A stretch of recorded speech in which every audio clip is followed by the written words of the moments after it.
Hey you! Yes, you, watching this video. Do you want to own a piece of Scribbler? Only not a lock of hair or blood or flesh or anything else that will get you in trouble with the law? Well, now you can, with t-shirts, hoodies, tote bags and mugs featuring Obab Scribbler at her Teespring store. You know you want to. I shall now stop talking in third person and send you on to the video. Be lovely to each other and enjoy the show.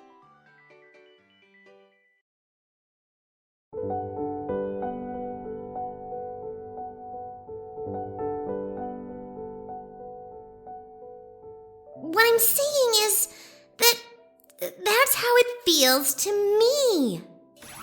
Twilight's magic seized upon the cup before her, and she proceeded to fervently gulp a mouthful. That chore completed, she wiped her mouth with her cannon, returned the cup far more gently to the table, and deflated, much more relaxed. What do you think? Applejack started, blinking. Was it? Twilight watched her carefully. Applejack, I've spent the last 10 minutes talking about the craziness I'm putting up with for the new library in the castle. Weren't you listening? Applejack folded her ears back, and her shoulders slumped. Gosh, I'm sorry, Twilight. My mind was just wandering, I guess. Her eyes slid from her friend to the scenery. I suppose it is quite a nice day, Twilight said pensively. I know. I'm just getting too tangled up in things. I need to relax more. I take my mind off the stress and pay attention to the pleasant things. Like you, Applejack. Oh, how's that? You always put your mind in the right place. Like now, you're here for me, and you listen to the parts that were important. Once I started going off on the troublesome tangents, you stayed where you should have. You brought me back. Well, shucks, when you put it like that. So, what were you thinking about? Twilight was leaning forward quite sharply, eyes bright. Huh? What are you thinking about, Applejack? I want to know how you think. If I'm going to keep myself grounded through this whole thing, I can't think of a better pony to model from than you. So, what's on your mind? Applejack's eyes were directed towards her friend, but she had stopped seeing her. Her mind had shifted completely. She could say that she was worried sick about Granny, that she's getting on in years, and though Granny would never admit it, she was getting more off every day. The spring doctor's visit was coming up in a few weeks, and Applejack was most concerned what the news might be. There was also the planting to concern her.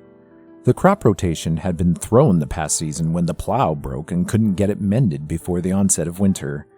She was scrambling to adjust to the land that they could work between the orchards, weighing what the cows and pigs needed and what they could allocate for pasture. Gee, There was also the pruning to be done, already getting late as the trees leaved and set to blossom. So many trees and only so many hours in a day. Unless everything went flawlessly, she'd have a triage situation come summer when the apples began to develop fully, and she'd have to hope she guessed correctly which limbs were set to snap. Snap branches means less fruit next year and a very understated threat of canker and other diseases that the trees might catch if it didn't heal in time. Macintosh was also spending quality time with Miss Cheerily. A grand thing in her book, make no mistake, which took a significant amount of labor off of the farm, with the hour here and there being devoted elsewhere. Apple Bloom was off doing her own thing, and though the chores were important and being tended to, couldn't pick up the same slack. That meant more and more things were falling to Applejack to get done right and on time. And what of herself? Somewhere among those pristine white clouds was a certain Pegasus she wished she could spend more time with herself. Someday, maybe once there was more time to treat her right, time to give herself, Applejack, some happiness of her own. Yes? Twilight prodded. Applejack's eyes slid back down from the sky, over the acres to fall again on Twilight. A pang of guilt welled inside her. With learning to fly, Rainbow and Twilight had been spending more time than usual together. Applejack didn't know if she would miss her chance, or how she might feel if she did or didn't. That was the sorry truth. She simply didn't know, and that terrified her. I guess I'm not thinking much about anything, Twilight. Applejack put on her best smile. Just enjoying the fine weather and the company of a friend. Twilight smiled as well, nodding. Now that's the kind of advice I can use.